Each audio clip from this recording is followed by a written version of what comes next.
Voivode, c'est 4 jeunes musiciens de Jonquière qui font du speed metal, une musique agressive, violente et, vous le verrez, fort peu mélodique. Les 4 gars de Jonquière ne sont pas sataniques du tout. Pourtant, en général, on associe leur musique au satanisme. Au contraire, les 4 gars disent qu'ils sont porteurs d'un message positif. Êtes-vous prêts pour la grande tornade? Êtes-vous prêts pour la grande tornade?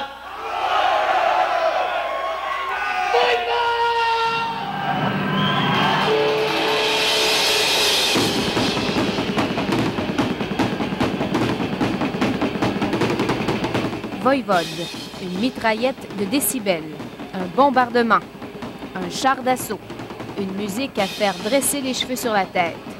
4 musiciens de Jonquière qui font du speed metal agressif, violent, énergique et barbare. Jean-Yves Thériault, dit Blacky, le bassiste. Denis Damour, alias Piggy, le guitariste. Oui, ou Michel Langevin, le batteur. Et bien sûr, Snake, Denis Bélanger, le chanteur. Le voivode du Petit Robert n'a rien à voir avec celui de nos 4 gars de Jonquière. Un guerrier cruel, sanguinaire et barbare. Un personnage de guerre nucléaire. Voivode a déjà 3 micro-sillons sur le marché. Les disques se vendent bien, surtout en Europe et aux États-Unis. Depuis 4 ans, le groupe a donné plus de 70 spectacles et ils ont vendu 50 000 exemplaires de leurs 2 premiers disques. Tout cela est le résultat d'un travail acharné. On s'est mis à 100%. Chaque jour, on dort et on rêve à Voivode. C'est quoi justement la place que la musique prend dans votre vie? C'est toute la place. Là, c'est devenu un niveau professionnel, ce qu'on fait, dans le sens qu'on vit avec ça. C'est plus un hobby. Puis, la musique, c'est quelque chose qu'on fait parce que je pense pas qu'on pourrait faire d'autres choses.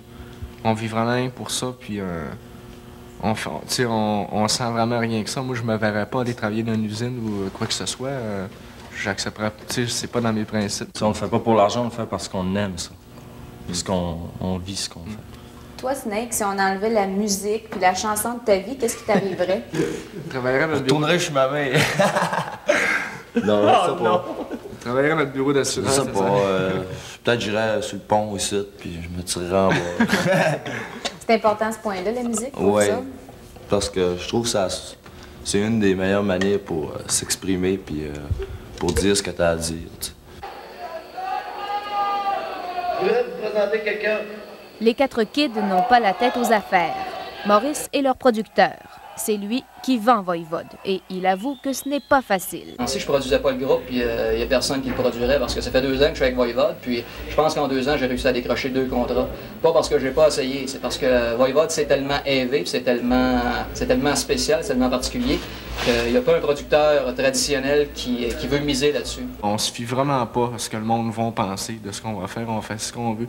Ça fait que peut-être de ce côté-là, ça peut nous nuire un peu parce que c'est vraiment anti-commercial ce qu'on fait. C'est quoi les qualificatifs qu'on colle à votre musique d'habitude? Dur, violent, agressif, intense, puissant. Tout ce qui a rapport avec l'énergie, en fait. C'est ça. De l'énergie, ce n'est pas ce qui manque dans un spectacle de Voivode. Ce soir-là, le Spectrum avait l'air d'un champ de bataille. Comme vous le voyez, le groupe a un style particulier. Même les 4 musiciens ont de la difficulté à le définir. C'est assez dur à définir parce que c'est puissant comme du speed metal ou du power metal, tout ça. Mais en même temps, il y a une espèce de contexte qui fait que ça peut pas se relier au black metal, au satanisme. Puis ça peut pas tout à fait se relier non plus au hardcore parce que les hardcore sont politiques, tout ça. Ça fait qu'on fait comme un peu bande à part dans le courant musical actuel, tout ça. Ça fait que on peut pas vraiment dire qu'on est heavy metal. On n'a pas vraiment choisi la voix, on a composé nos chansons que ça donnait ce style-là. Les 4 gars sont conscients que leur style ne plaît pas à tout le monde. On l'associe souvent au satanisme, à la violence ou simplement à la démence. À Jonquière, d'ailleurs, Voivode n'avait pas très bonne réputation. On est aperçus comme les mauvais. Les 4 mauvais, les 4 noirs de Jonquière, dans le sens que ce qu'on faisait, c'était plutôt avant-gardiste. En 82, faire du speed metal, ça se faisait pas. Le monde, il connaissait presque pas Iron Maiden encore à Jonquière, tu sais. Puis, ce qu'on faisait, c'était vraiment considéré comme une musique de fou, du bruit. D'ailleurs, notre premier show, le monde était comme ça, tu sais. Il était stupéfait, tu sais. Il avait jamais entendu quelque chose aussi dévastateur que ça. Il s'attendait pas à ça, tu sais. Bon, il nous traitait de voyous. Puis un paquet de ragots qui circulaient autour de nous autres, des choses qu'on faisait, ça prenait une amplitude, pas de rapport, ou des affaires qu'on faisait même pas. Des fois, on entendait parler, complètement chemin inventé, des histoires autour de nous autres qui n'avaient jamais existé. Le soir du spectacle de Voivode, la police montait la garde pour prévoir les excès de violence. Mais ça n'a pas empêché les musiciens et leur public d'y aller à fond de train. Tous les gars sont écœurants, la musique est écœurante, l'atmosphère des shows est écœurante. Ils ont tout pour réussir.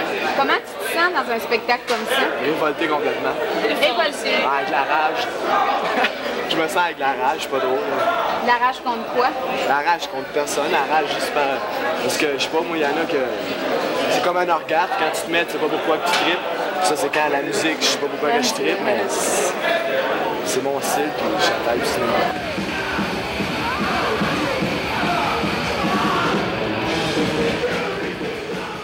C'est violent, mais c'est une violence gratuite, c'est le fun. Plus on est fou, plus on trash!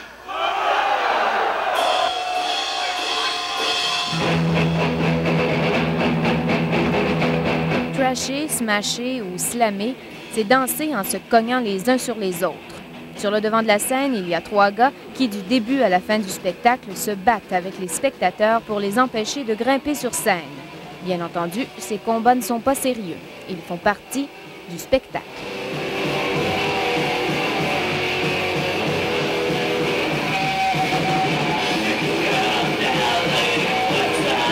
Attention, les plus chétifs risquent de s'attirer quelques bosses. Tu n'as pas seulement besoin d'être un bon agent de sécurité dans ce genre de spectacle-là. Il faut que tu comprennes la différence entre les jeunes qui dansent et les jeunes qui se battent. C'est-à-dire qu'un gars habitué à faire de la sécurité traditionnelle, il perdrait la tête dans un spectacle comme ça.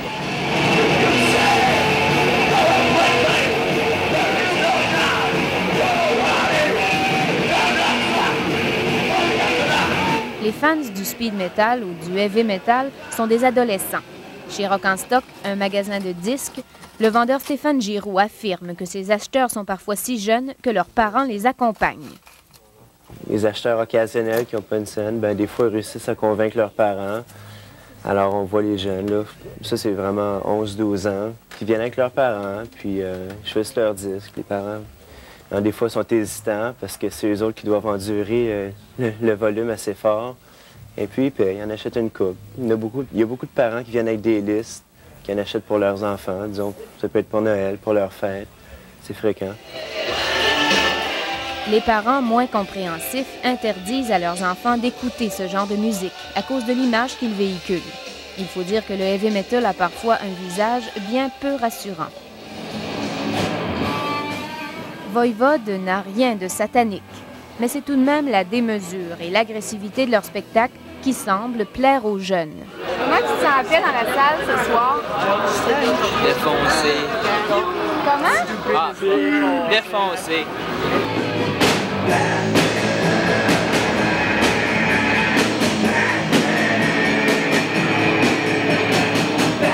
Les musiciens de Voivode essaient de redorer l'image du style qu'ils ont choisi. Ils veulent que leur message soit positif. Le heavy metal, puis le rock'n'roll en général, tu sais, il se dit pas grand-chose de toute façon. C'est justement pour ça que la crédibilité de cette musique-là baisse. Okay? Parce qu'il n'y a pas de message qui se fait. C'est sex, drugs and rock'n'roll, ou bien c'est le démon, Satan, puis tout ça. C'est blasant, ça. Il n'y a rien à dire là-dessus. Ça fait que nous autres, on veut porter un message plus clair, tu sais, qui peut servir à d'autres choses, puis surtout à augmenter la crédibilité de cette musique-là. c'est positif, en fin de compte, notre affaire. Tu sais. Ouais, c'est ça qu'on veut dire à tous les jeunes. Quoi qu'ils fassent, même si c'est pas de la musique ou ça peut être n'importe quoi, tu sais, s'ils foncent, puis ils travaillent, ils croient surtout dans ce qu'ils font, ils vont passer au travers comme on a fait, même si on fait pas autant d'argent que des bandes commerciales qui nous autres, ça nous dérange pas, parce qu'on le fait, on le sent vraiment. Vous êtes un peu les Jean-Marc Chaput du heavy metal. Malgré les milliers de disques vendus, Voivode n'est pas riche. Les 4 gars vivent ensemble et sont sur le bien-être social. Ils chantent le chaos du monde dans lequel ils vivent et leur public les aime parce qu'ils leur ressemblent. Donc, c'est un public soit bien-être social, c'est un public assurant le chômage, ou encore le public qui prône le trip nihiliste, le no future. Moi, je crois que notre public est... c'est un public jeune, c'est la nouvelle génération, mais on se retrouve à un moment donné où on ne sait pas ce qui va se passer. C'est peut-être à cause, justement, de ce qu'on exprime dans nos chansons, comme le nucléaire et toutes ces choses-là. Voivode, c'est la musique d'une génération pour qui le nucléaire et le chômage font partie du quotidien ou des promesses d'avenir. Que ça nous plaise ou non, Voivode ressemble aux années 80. Et tenons-nous bien, le petit monstre n'a pas dit son dernier mot.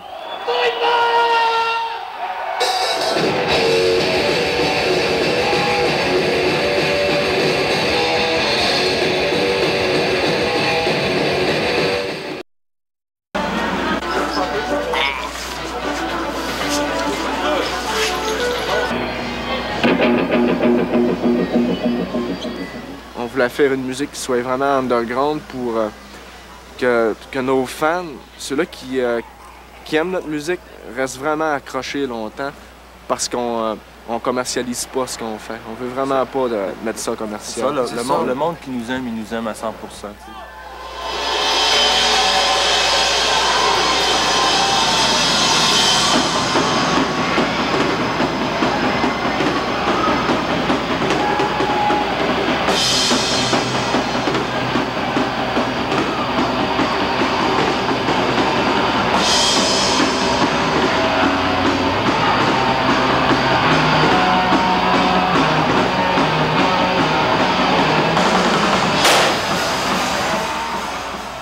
Avant d'être des vedettes du heavy metal, pour les gens de Jonquière, pour ceux qui les ont connus, leurs parents ou pour leurs amis, ils s'appellent toujours Jean-Yves Thériault, Michel Langevin, Denis D'Amour ou Denis Bélanger. Le chanteur, justement, un chauffeur de taxi, m'a dit que c'était le fils de Bélanger, l'agent d'assurance. Leur histoire, c'est une sorte de conte de fées, un conte de fées heavy metal qui a commencé en 1982, à Jonquière. Depuis ce temps, il n'y a plus ni Langevin, ni Bélanger, ni Thériault, ni D'Amour. Il n'y a que des Void partout.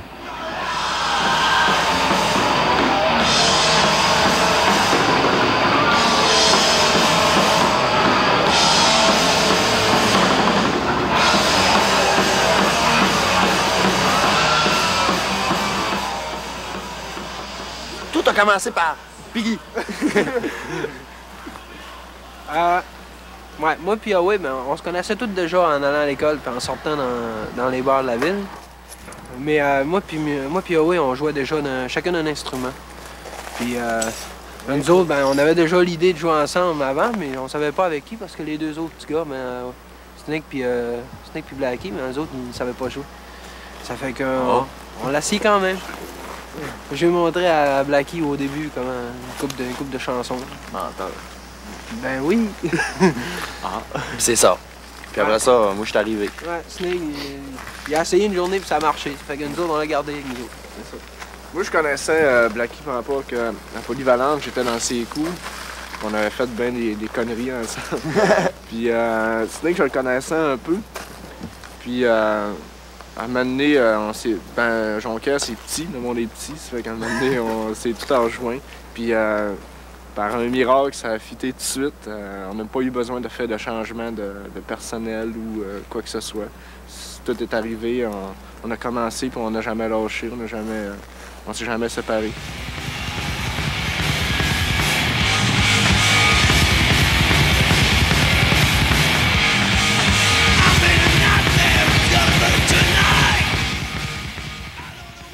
On est assez chanceux parce qu'on avait la même idéologie musicale, tous les quatre. On avait les mêmes intérêts, les mêmes goûts, les mêmes objectifs. On savait tout à peu près quel genre de musique faire, dans le sens qu'on voulait que ça soit vraiment élevé puis puissant. Mais il manquait un contexte, puis j'ai développé le contexte. J'ai créé comme un monde qui s'appelle Morgoth. Puis en fin de compte, Morgoth, c'est devenu Jonquière. On a associé Morgoth à Jonquière. Puis dans Morgoth, j'ai créé un paquet de personnages comme les Voivodes, puis les Warriors of Ice, puis un paquet de monde qui se retrouve dans nos chansons. Là, à Jonquière, à cette heure, on est connu depuis qu'on est parti, tu sais. C'est tout le temps ça qui se passe. Si on partait du Québec, on serait connu au Québec par après, tu sais.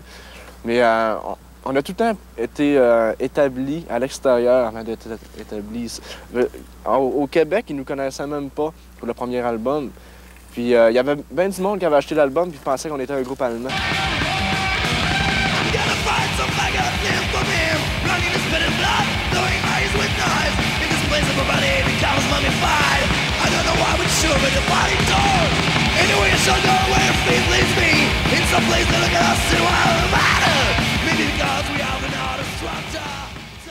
À un moment donné, vous avez rencontré quelqu'un qui s'appelait Wayne, qui était un ami. Wayne Archibald.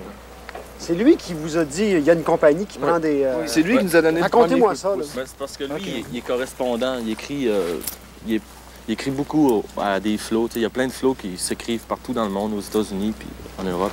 Puis lui, ce qui arrive, c'est qu'il y avait un contact, il connaissait Brian Sleagle de Metal Blade en Californie. Puis lui, il a envoyé un démo, comme il a envoyé un démo de Death Dealer, un groupe de Jonquière. Un an avant nous autres, ils ont eu la même offre que nous autres, mais ils l'ont pas pris. Nous autres, on a eu la même offre qu'eux autres. Lui, ce qui est arrivé, c'est que Wayne a envoyé un démo, puis Brian Sleagle, il l'a écouté, puis il a dit, il a envoyé un contrat, puis il a dit, parce que lui, il fait une compilation qui s'appelle Metal Massacre. Là, il a dit, il y a une compilation qui va sortir bientôt. Si je voudrais qu'il y ait la tune Condemned to the Gallows. Fait que nous autres, on a rentré en studio, on a signé, on a ah oui, c'était une tune, on était contents. Puis là, on a signé, puis aussitôt que ça a sorti, il nous a envoyé le contrat. 3 semaines plus tard, on a reçu le contrat pour l'album, War and Pain. Là, on l'a lu. On l'a pas compris. On l'a signé, mais... On a eu la chance quand même. Ouais, mais fallait prendre la chance, sans ça, on aurait resté... C'est ça. Pour nous autres, le deal, c'était mieux vaut avoir de la promo